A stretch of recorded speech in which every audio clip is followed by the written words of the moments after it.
denounced Russia for halting talks over the disputed Kuril islands in retaliation over the Japanese sanctions imposed on Moscow because of the invasion of Ukraine. Now, we have seen how the entire Western world has been reacting to the Russian invasion into Ukraine and the financial sanctions that the US has also been trying to get other countries to put against Russia. And one such nation, of course, is Japan, where US has claimed that Japan has acted very strongly when it comes to financial sanctions.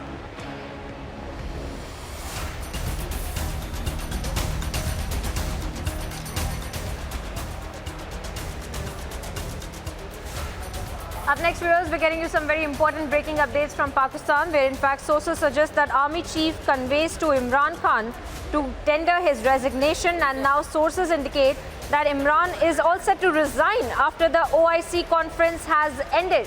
We have seen over the past few hours the entire developing story in Pakistan, where in fact now we see some kind of reaction to this, where the army chief has now allegedly conveyed to Imran Khan to tender his resignation.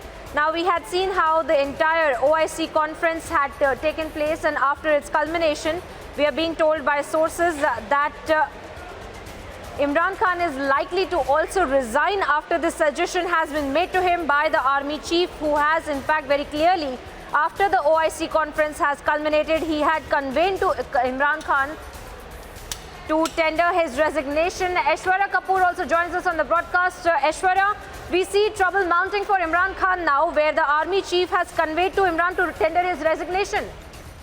Well, absolutely, Priyanka. These are two back-to-back blows which have happened to the Pakistani Prime Minister. First, the Pakistani Supreme Court allowing the MPs and that section of MPs which wanted to vote against Imran Khan. And second, our sources are confirming that the Pak Army Chief, after consulting with the ISI, has informed the Pakistani Prime Minister to resign from the post of the Prime Minister of Pakistan as soon as the OIC conference ends. We were told that there is going to be a no-confidence motion on the 28th. But this could happen even prior to that, and that is what we are being told, that the Pak Army has already conveyed, and this is coming in through the closest aides of Imran Khan. We are being told that there are two ministers of or rather in the cabinet of Imran Khan who are going to do press conferences today. One is scheduled for around 6:30 IST, and the other one around 8:30 to 8:45. And both of these ministers could very well spell out what is going to be the future of the Pakistani Prime Minister. But this is a big news which is coming in through our sources, that the Pakistani Army Chief has asked Imran Khan to resign. Well, yes, Aishwarya, very important news that you're breaking down for our viewers. But also we had seen how there were multiple reports suggesting that Chinese Foreign Minister Wang Yi, in fact, had also been present to attend the 48th Organization of Islamic Cooperation and Foreign Ministers Conference that had been carried out.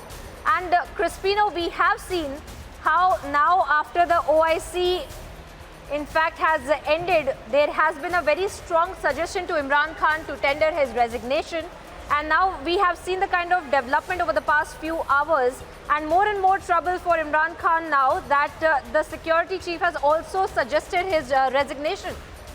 Absolutely. In the last few days, we had seen how Imran Khan has been on a very shaky wicket, with only protests intensifying in his own party. There's been an internal drift with a big fallout among his members. And the latest, we're looking at the Chinese foreign minister arriving at the OIC foreign ministers conference, holding talk with Pakistani counterpart on mutual interest. And in this backdrop, we're looking at complete chaos in the Pakistani government, with members falling out over Imran Khan, and they want him to resign, many of them. So all these developments come ahead of the no trust vote. So will Imran Khan resign before that no confidence motion, before that no confidence vote, before Parliament convenes, is a big question mark, because all eyes are on Friday when Parliament convenes, and what will happen on that particular day. Because remember, earlier Imran Khan also had given a clarion call for people in Islamabad, for people in Pakistan to take to the streets, to come to Islamabad and actually show a kind of a solidarity and a show of strength.